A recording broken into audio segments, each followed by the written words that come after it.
Hello and welcome to Sports Tonight. I'm Cecilia Omogbe, right here in Lagos. What a greetings to you wherever you are in the world watching us. In London, I'm Austin Okonakpan. Cecilia, thank God it's Friday. So much going down in our world of sports, you know.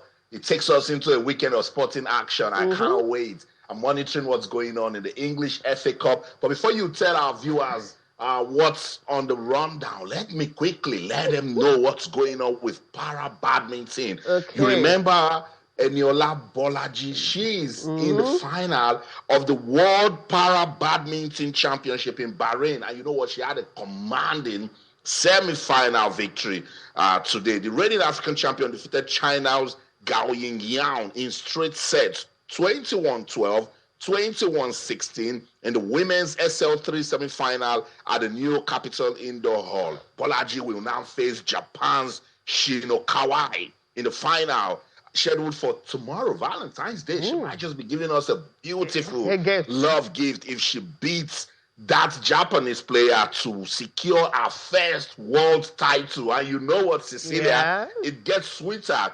If Bolaji beats that Japanese player, she's likely to become the world #1 para badminton player in a category. No, Cecilia, she's so sweet. President Bola Ahmed Tinubu, get ready. Yeah. Yes. He doesn't have a choice in this one. She's been making us proud right from when she announced herself at the Paralympics in Paris, Cecilia. Bolaji has not looked back. This is a beautiful story. Enlightening the power of sports to transform lives. Definitely.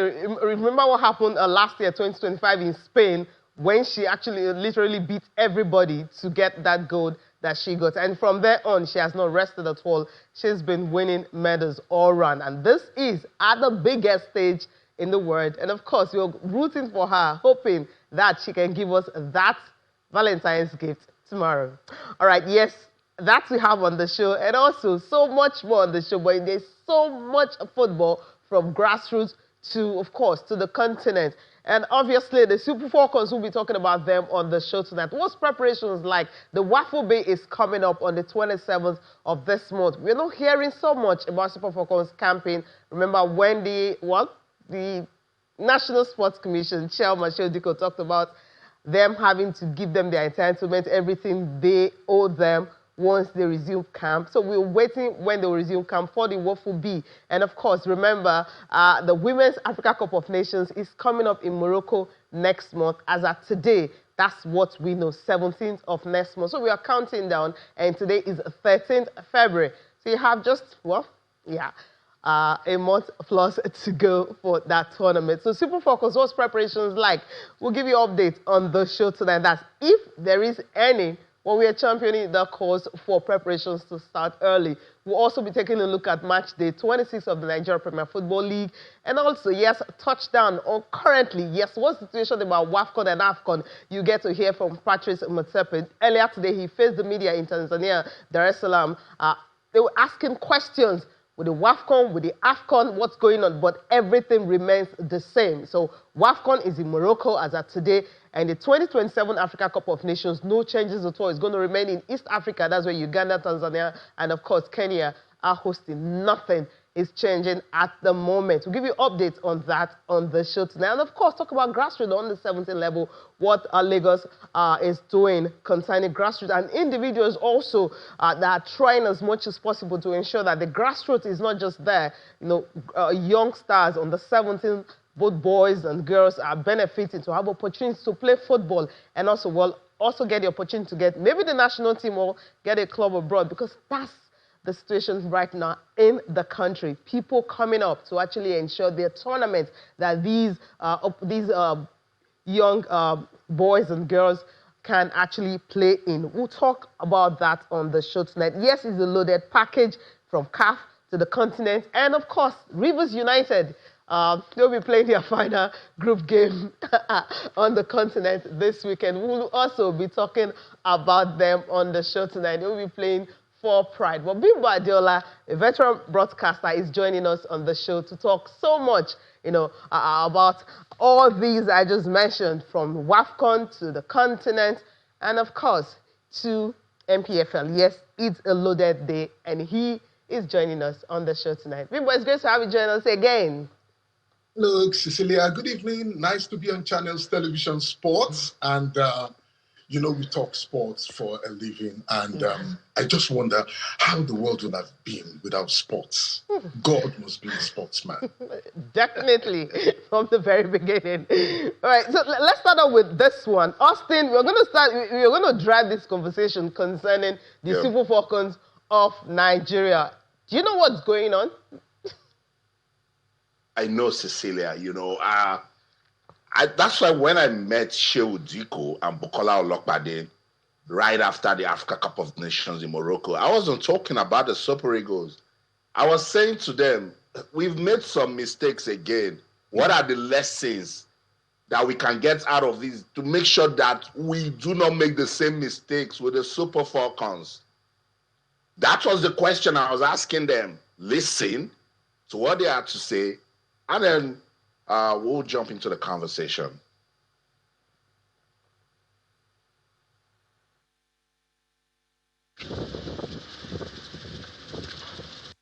I just believe that Malam Shehu, Alhaji Ibrahim Guzo, Dr. Shanusi, and myself must sit down and agree on a very, very stronger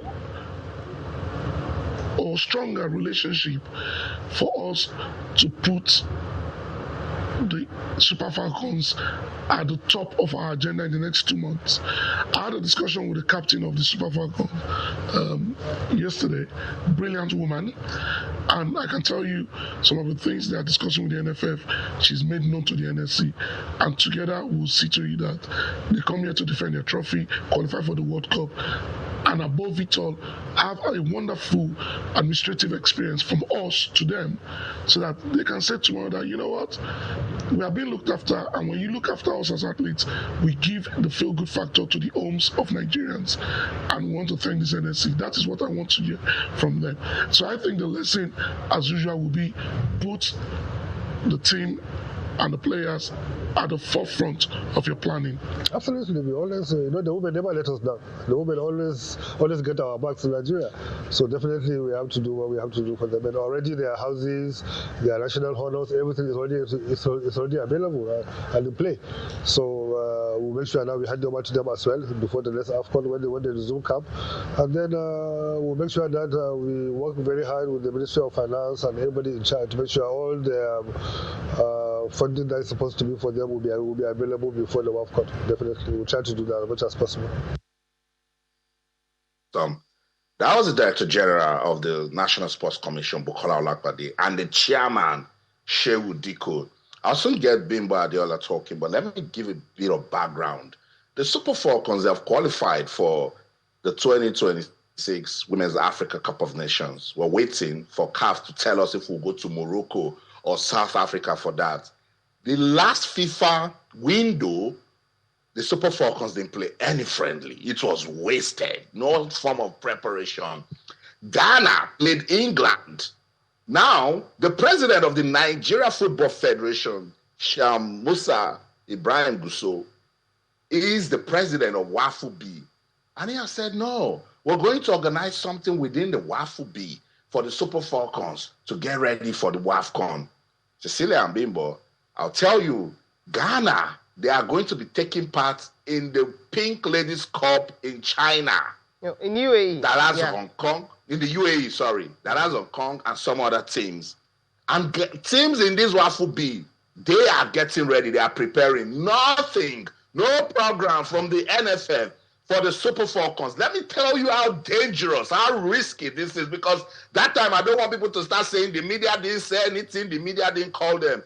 The Super Falcons are defending champions of the WAFCON. They created record by winning it for the 10th time in Morocco the last time. For the next FIFA World Cup in 2027, it is the semi-finalists that gain automatic qualification. If you do not prepare and you go to play that WAFCON and the team don't make it to the semi-finals, nobody should come for the ladies. How did you prepare them for that WAFCON, Bimbo? I don't know, but it seems we go through this all the time. And it's time for us to start changing the narrative. Yeah, I want to take it off from where Shewudiko stopped. He said, we know the Falcons, they will always deliver and stuff like that. What is that? Complacency. And that's one of the hallmark of the problems of Nigerian football. We always think Nigeria is the best. Even without preparation, we'll always go out there and pick the trophy. It doesn't work like that. All these countries are catching up with us. I don't want to say we're lucky against Morocco in the last time out in the final. We're 2 goals down. But the girls just relied on their sheer inner strength to come back from 2-0 to beat the Moroccans right in front of their fans, 3 goals to 2. These girls are not well prepared. Nigerians, at the end of the day, if they don't perform well, they'll flog the girls on social media and everywhere else. This is not right. Nigeria should learn to prepare for any tournament, no matter how little they see it. That's right. Even if it's going to be a West African tournament, we should prepare, because in West Africa, we still have Ghana. And if you're going to say West Central Africa, we still have Cameroon. And now, the entire Africa, we have South Africa, we have Morocco, we have Algeria. These countries are developing in leaps and bounds, and Nigeria must not sit down and watch others develop while we remain complacent, relying on all the good old days that these girls have brought to Nigeria. We're not being fair to these ladies. Would we even treat the Super Eagles this way? Nah. Unfair. From preparation to motivation and every other thing, the Super Falcons are always second best. But hey, they won La Decima for Nigeria. And ask yourself, how many trophies have the Super Eagles won for Nigeria since the African Nations Cup started in the late 50s? It's unfair, seriously. The future, I remember the former president of FIFA, Sepp Blatter, said, the future of football is feminine. And that's what we're saying. Look at England, the way they're preparing for every other competition. Look at the Spanish national women's team, the way they're preparing for every other competition. Nigeria should not allow these other countries to be on the same level with us. We need to develop the women's game. We need to motivate our women much more, and we need to prepare them for tournaments. This will help us going forward. Like most Nigerians always say, do we ever learn? We don't. At the end of that interview, Austin, they talked about, Olokpade talked about they will sit together with Diko, he will sit together with the chairman himself, sit together with the NFF president, and of course, the Secretary General. They will have a conversation. I mean, it's 2 months. I mean, the AFCON was ended last month, 18 January. I'm not sure they've had that conversation, maybe, because if they've had, we would have seen a press release coming out of that. Maybe they've had, they want to keep it secret. But whatever it is, Nigerians need to know the plans, because for the WAFCON B, Ghana pulled out, Burkina Faso confirmed as replacement. We know WAFCON B is going to start February 27th. That's less than 2 weeks from now. Then we don't know how Super Falcons are fine-tuning preparations for that. We don't know when they are going to start campaign. We had 15 at a time, but I don't know how feasible that is. So we're looking for a particular date. For Ghana, they will be playing teams like Russia, Tanzania, Hong Kong in that UAE Pink Ladies Cup. So that's something. So these teams, we know their programs, we know their plans. But when it comes to Super Falcons, we really don't know. Hopefully, maybe by weekend, we should hear something from the Nigeria Football Federation. Cecilia, before we leave it, let's just put it out there so the NSC and NFF will understand how difficult this is for us. Since 1991, the Super Falcons have qualified for every edition of the FIFA Women's World Cup. Yes. That is legacy right there. Now, in Africa, we've got women's teams doing so well. There's Morocco, there's Zambia. Now, you've mentioned Ghana that wants to consolidate on their 3rd place finish from the last one. There's Cote d'Ivoire that is decent. There's Cameroon. So, you thinking about it, Cecilia, semi-finals will not be a walk in the park anymore. From the northern region, Algeria is decent. We struggled to beat Botswana at the last WAFCON. This is not the attitude you want. The Malawians are coming. Oh, my God, Cecilia. So it's important that they know this, because they are still thinking, is it not the Super Falcons? They'll always deliver. If you don't make it to the semi-finals, no World Cup. Yeah, that's how it is. And talking about how we really don't take women's football seriously, especially in Africa. Now, we'll get to listen to Patrice Motsepe confirming that WAFCON is in Morocco. It's starting March 17. They are not changing it. Other countries want to host, but they want the dates to change. But the World Cup is next year, June, July. Remember, the AFCON is also June, July next year. There's a whole lot going on. But listen to Patrice Motsepe confirming that, yes, WAFCON is in Morocco as at now. Morocco came to assist because there were many countries that wanted to host it, but because we didn't have time, our standards were very, very high. So there's still many, many countries that are interested. As we speak now, we still have an engagement with Morocco because some of the other countries say, please, can we host it? But they want to change the date. We can't change the date because it's one of those, Samson, it's one of those qualifiers for the World Cup, the Women's World Cup. So the WAFCON continues. It's going to be successful, and we will make sure that it takes place. It has to take place, Samson, within that window. In the window. So if you're thinking South Africa is hosting any other country, so it will be in Morocco because they want the best for the women. So Austin, we'll leave this one and quickly go to, AFCON. Confirming that. I know we want to get into that one, but let's just use this to wrap up before we go on the break. Yeah. And then we'll come back, we'll get Bimbo to react to that one, because CAF must stop this senseless politics that is going on. It's silly. Like, I was listening to Motsepe and I'm saying, what are they doing, Cecilia? The WAFCON is supposed to be March 17, I think, till about April the 3rd.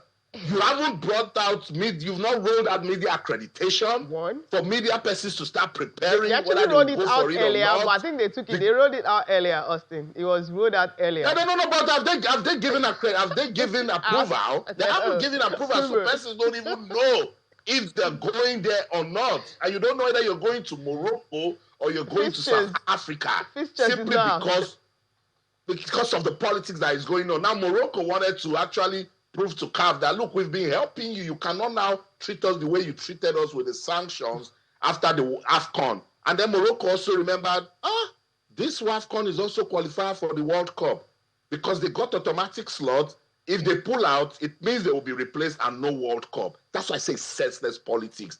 And they stop being selfish and just do things for the love of the game, particularly for women's football. It's very important. Let's go on this quick break now, and we'll come back. I'm sure Bimbo Adeola doesn't like this silly politics. We'll talk about it also. Don't go anywhere. Stay.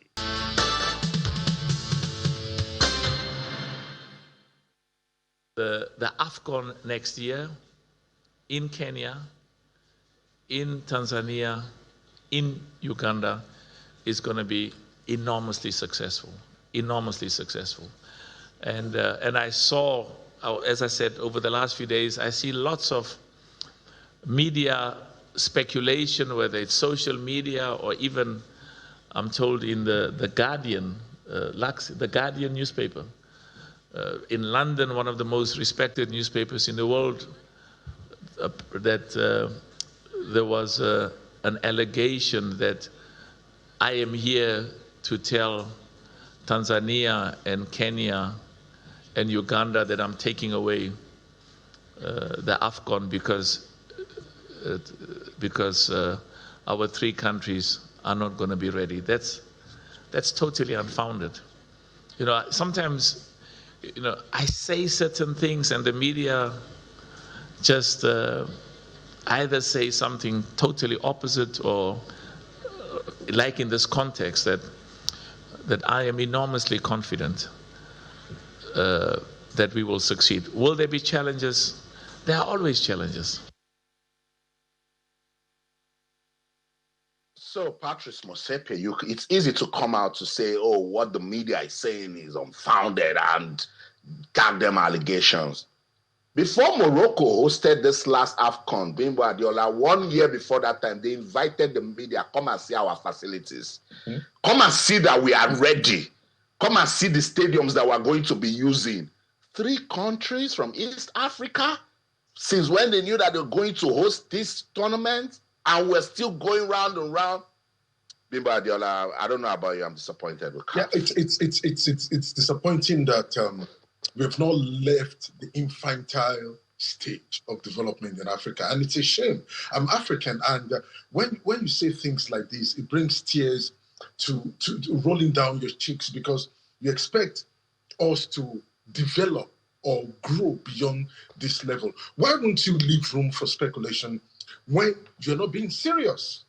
That's right. The truth is, the CAF presidency and indeed the executive members of CAF or the committee are not the serious bunch. And we must tell ourselves the truth. Look at it.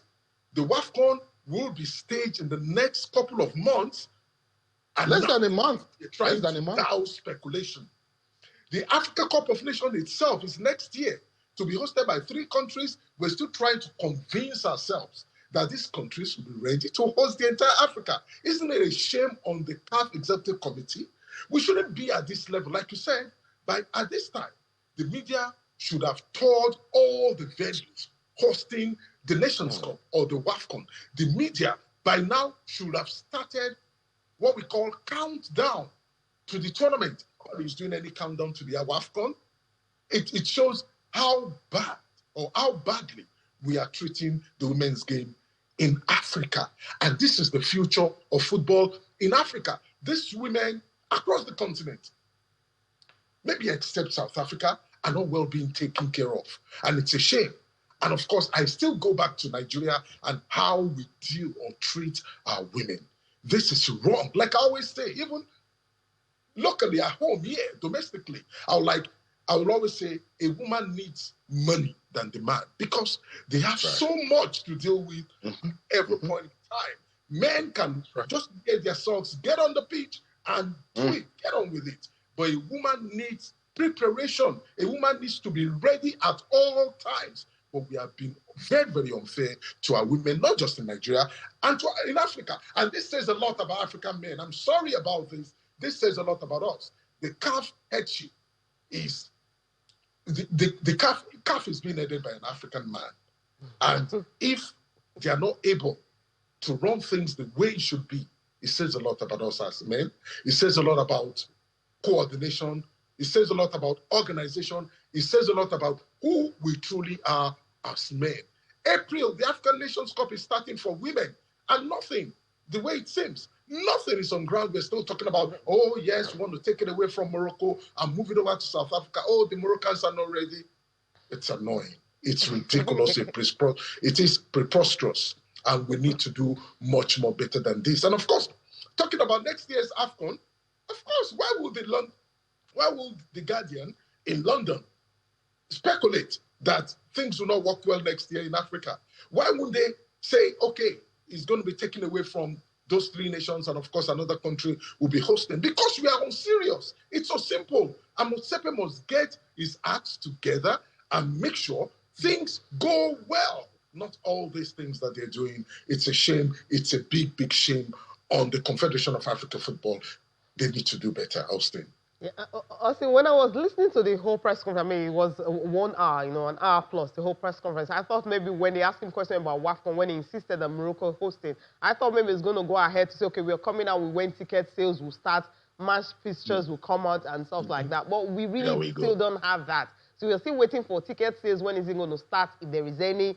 And then, of course, the build-up, the activation, the things you want, like we saw, when AFCON was coming. But the main focus now is on AFCON. And if you take a look at the Women's World Cup is June, July. We have a date 24th to 25th.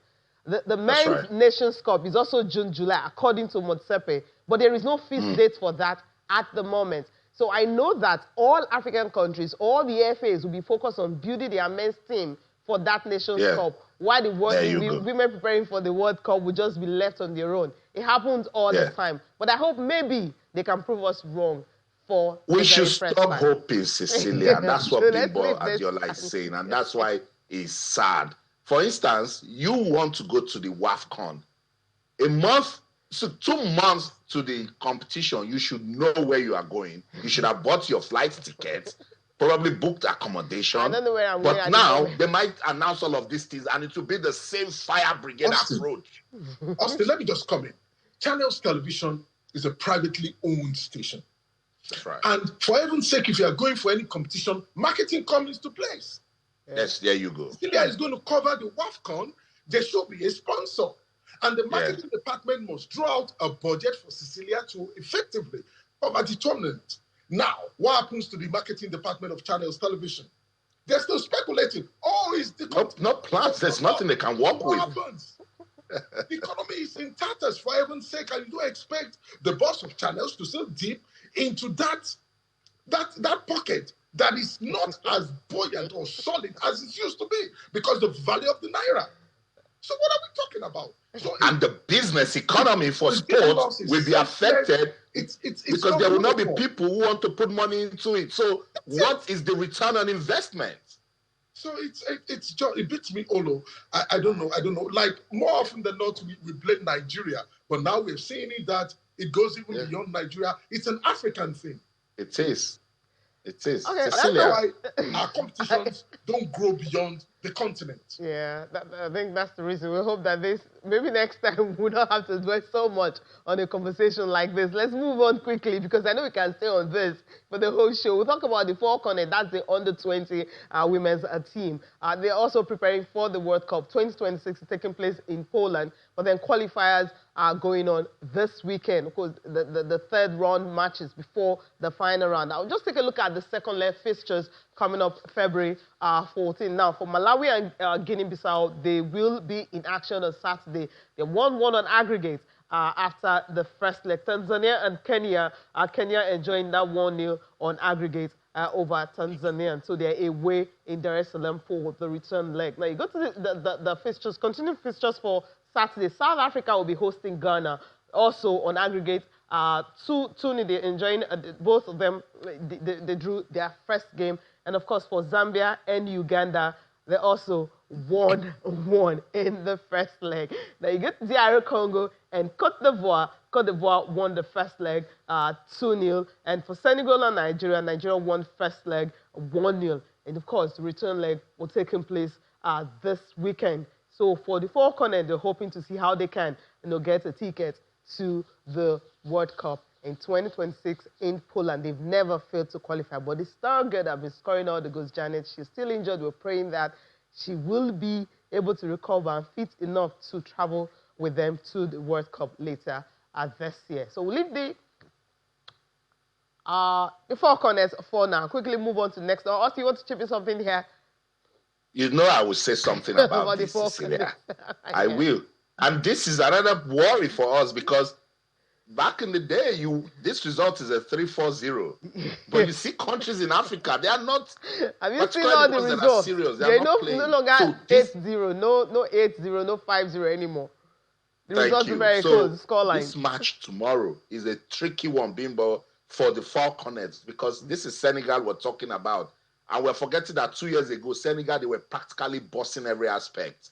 We need to sit up or we'll be shown the way out. One good thing about our women is they hardly disappoint us, Austin. And I want to believe the Falcons will go all out and dismiss the Senegalese. It's going to be very tough. I haven't just scored one goal in Abeokuta, and it shows how tough the first leg was for our under-20 girls. And we expect that the pressure will now be on the Senegalese team to beat Nigeria at home. And the girls will now have the opportunity to really cement their place in the next stage of the competition. We wish the girls very well, the Falcons. We hope they don't disappoint. But then, another question is, were they well prepared for this stage of the tournament? I know, kindness, Ifeanyi right there with a stunning header. Super sub behavior. She just got in and she jumped right in front. How you look at her? She said, wait, Joy Bokwe, let me dance first. And then she gave us that step. Cecilia, it was a beautiful moment. That was the only goal for the Falcons. They will travel with that, hoping to consolidate on it. Yeah, they arrived at Dakar on Wednesday evening. Hopefully they can consolidate on that and pick that ticket to the final round and of course be able to qualify for the World Cup. Now let's quickly take a look at the final round of matches at the group stage of the CAF Champions League.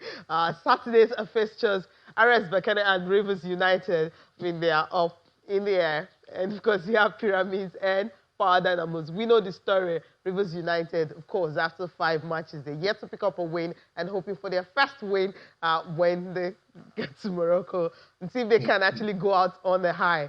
So that's the fixtures for them. All they need to do is to just pick up a win, and that will be all. They'll come home, relaxed, and then wait for next year. If they win the league, they go on the continental. If they finish in top 4, continental, Confederations Cup, or the Champions League anymore. But for now, it's over for them. There's nothing to play for. I don't know if Bimbo will just chip in something here, because if I allow Austin to talk, we won't leave Rivers United because of their performance on the continent.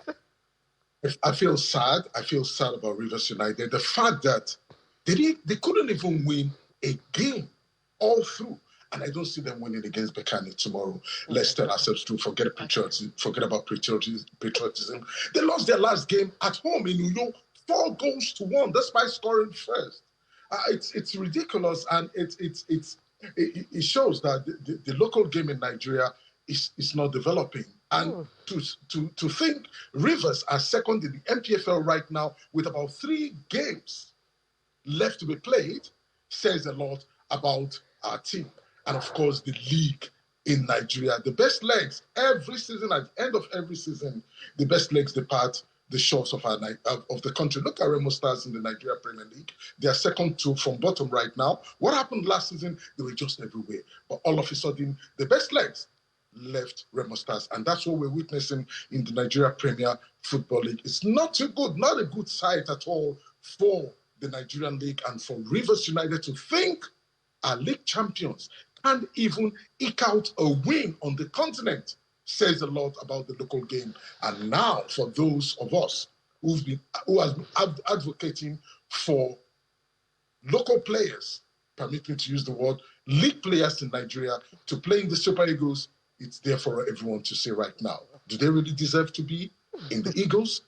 Our local teams are not doing well, and it's not too good at all. Yeah, big reflection. Let's quickly go to matchday 26 of the Nigeria Premier Football League. We start with Saturday's fixtures. Just one game that will be played on Saturday. That's between Barra FC and Kun Khalifa, the new team in the league. Of course, privately owned, but one is at the bottom, the other is in the middle. And that's the game that will begin the fixtures for matchday 26. Let's quickly move to Sunday. Other games that will be played on Sunday. Academy Warriors and Plateau United. You have Katsina United and Nasarawa United. Bayelsa United hosting Benin Insurance. Rangers and Wiki Tourists. AIM, of course, trying to see if they can, pick up the season. It's not looking so good for them against Ikorodu City. Kwara United hosting Kano Pillars. We're able to beat Remo Stars. Remo Stars are home to Abia Warriors. Remember, they're playing all their games at Samuel Bomdia Stadium because of what's happening at the stadium they were playing in before. No longer playable, Lagos Salami Stadium, but now they moved to Edo State, Benin. That's where they're playing their game. Shooting Stars will be hosting Warri Wolves. Shooting Stars lost at Kun Khalifa last weekend. Try to see how they can, pick up themselves from the season. So, Austin, which of these games get you talking this weekend? Cecilia, look, with the way the league is at the moment, definitely the South derby, Bayelsa United, Bendel Insurance should really get us talking, but I really just hope that it will give us the sort of football that we want to see. The derbies definitely get us talking. But let me push it to Bimba Adiola. Ikorodu City, they've done their beats. They're getting us talking. But do you think they can do something against Eimba? Well, Eimba are not doing well. And of course, fans of Eimba too have been on the neck of the management of Eimba, led by Juan Kokan, that they've not really been doing well in the last couple of seasons. And Ikorodu United, based on momentum, this is a team that a lot of people never saw climbing to the summit of the league. And they're doing very, very well. Forget the fact that Rivers United have 3 games to spare to get to the level that Ikorodu United are right now with the number of games that they've played. But it's interesting, especially more for Lagos fans. We don't have any team in Lagos. And Ikorodu United is shooting up the ladder. And this should excite those in Lagos, us in Lagos, that at least a team in Lagos is doing very well. So anytime anyone comes around the Mobolaji Johnson Sports Center to see a Lagos team, it should really bring back some memories of super, flaming stationery stores and ACB, First Bank, and other teams in Lagos. So Lagosians should be happy right now that Ikorodu United is repping them well in the league. But then we shouldn't be too happy. We shouldn't just lose our heads concerning Ikorodu United. Enyimba are still a force to be reckoned with if they get their hands together. And Papilo, who is in charge of the management of Enyimba, must really do something. Enyimba is the only team in Nigeria to have won the Africa Champions League, not once but twice, back to back. And something needs to be done about the Aba in the fans. They are not doing well right now, and the management needs to check themselves. Not just Enyimba. So much has gone wrong with club football administration in Nigeria, and I think the first place to start is to take the state government out of it. The government needs to find a way to bring in some private partnership into it. Otherwise, we'll still be going round and round and round. At this stage, Cecilia, we're having stadiums that are not fit for purpose in the Nigeria Premier Football League. Just the other day, Kun Khalifat said it clearly on the show that he didn't even have intentions of playing in the Nigeria Premier Football League because the man just wanted to, qualify and see if they can, get someone to buy their slot, and then they go back to the NNL where they think that they can function properly. Yeah. But we've been seeing some good football. This is Kun Khalifat versus Shooting Stars in their last match, and they did just enough to win down by 2-0. So Shooting Stars, Warri Wolves, that puts some good meaning into that fixture because Shooting Stars will be hoping to bounce back against Warri Wolves, Cecilia. Yeah, definitely that's what they will be hoping for, especially them at their particular situation they're currently on the league table. If you take a look at the table, Shooting Stars are currently now not really looking pretty. They are 8th on the log, and Warri Wolves, of course, also want to climb up the table. All right, let's quickly go to grassroots football development, where the Stars are actually found. We'll talk about the Taiwo Afolabi Cup for under-17 boys and girls is starting tomorrow in Lagos. Of course, you're going to be having 56 teams participating in this particular one. 56 teams that will be taking part in this cup. I mean, for the first time, you're having so many teams coming together in Lagos. Let's just listen to the organizers, what they are planning for this year, why it is different from the ones they've been hosting, because this is the 10th edition. They'll be featuring 32 boys and, of course, 24 girls teams, making it one of the largest youth football tournaments on Lagos grassroots calendar. Thank you so much. This tournament was conceived not merely as a competition, but as a platform for discovery, development, and hope. The real impact of this competition lies in the success stories. Several players who once featured in this tournament have progressed to a higher level of football, secured educational opportunities, and built meaningful careers. Our expectations for this year's editions are very high. We anticipate a more competitive tournament, wider media coverage, and strong community engagement. We are particularly focused on identifying outstanding talents who can be guided, groomed, and nurtured into future football stars.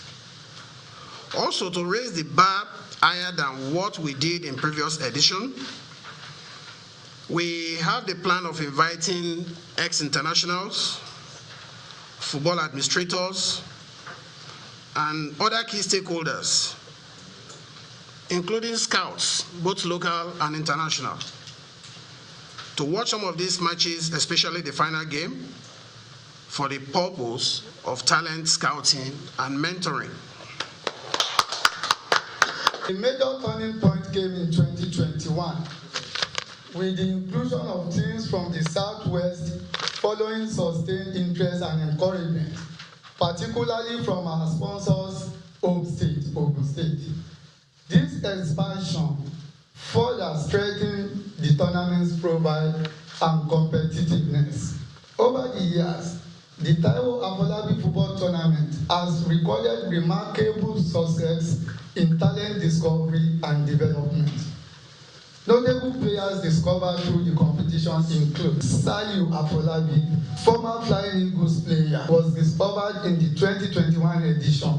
Chijioke Light of Bright Vision FC, discovered in 2021, who later represented Nigeria at the WAFCON Championship and the African Women Cup of Nations. These achievements reaffirm the tournament's credibility as a strong pathway for grassroots talents to transition into professional football at national and international levels. Yeah, so many stars that have been created from this grassroots football. Hopefully, this year's edition will not be different. It's starting on Saturday. It's going to end on May 2nd. So it's a whole stretch for the grassroots tournament. I don't know if Austin wants to chip in this or quickly just run through the FA Cup. Well, you know, I love it at the grassroots. You know, let me just say shout out to former Sport Eagles player Taiwo Afolabi for, you know, championing that one. Over 50 schools, and this is the 10th edition. That's what we're talking about. That's where the foundation is. That's the basics that we need to get back to, you know, to get it right again. Because if you check our sports developments, particularly football, Bimbo Adiola will jump on this just because we don't have time. Back in the day, it was the academicals, the Principals Cup, and all of that really got us talking. But hey, that's not the situation. But Bimbo, in 30 seconds, talk about this one, and then we'll say good night. I'm so excited about this. This is what we're talking about. Match them young. But before you know it, the future will be so great for sports in Nigeria. Bring back the memories, bring back that feeling that we used to have concerning the Principals Cup, the Manuba Adebayo Principals Cup, the Shell Cup that Big Sheikh Wondegbami was really fronting, and every other thing. And before you know it, everything will be okay again. Not going to some obscure country countries to convince them to come play for Nigeria. No, we've got the talents in Nigeria. Don't forget, Austin, we are well over 200 million people. And we've got them everywhere, from the interlands to the cities in Nigeria. We need more of this. Thank you so much. Thanks so much, Bimbo Adiola, for your time on the show. Always a delight to have you, and that's what makes you a legend in this field of broadcast, sports broadcasting. Thank you so much. Thank you very much, and God bless everyone. Thank you. All right. That's it. A quick update from the FA Cup. We're now in round 4. Halftime in the game between Hull City and Chelsea takes a 1-0 lead into the break, courtesy of Neto. The game between Wrexham and Ipswich Town, Cecilia, is Wrexham 1, Ipswich Town 0. Loads of fixtures tomorrow. I don't know if you want to run through it. We'll just run through the fixture for wrap-up. Burton and West Ham will be in action on Saturday. We have selected results for you. Man City and Salford. You have Liverpool and Brighton. The Premier League cracker. You have Aston Villa and Newcastle also. You also have 2 Premier League team playing on Saturday. Birmingham and Leeds City will also be in Leeds United. You have Grimsby and Wolves, Oxford and Sunderland, Stoke City and Fulham, Arsenal and Wigan Athletics, Macclesfield and Brentford will also be in action. So selected results, fixtures coming from Sunday. So it's a whole lot of fixtures. So it's the FA Cup, of course, this particular round. You have so many games to look up to. But this is where we draw the curtain tonight. Awesome. That's it. We'll look forward to that one, and then we'll come back talk about it next week. That's the show in London. I'm Austin Okonakpan. In everything you do, remember, keep talking sports. Bye for now. And from me, I'm Cecilia Mogbe. Thank you so much for watching. Have a fantastic weekend.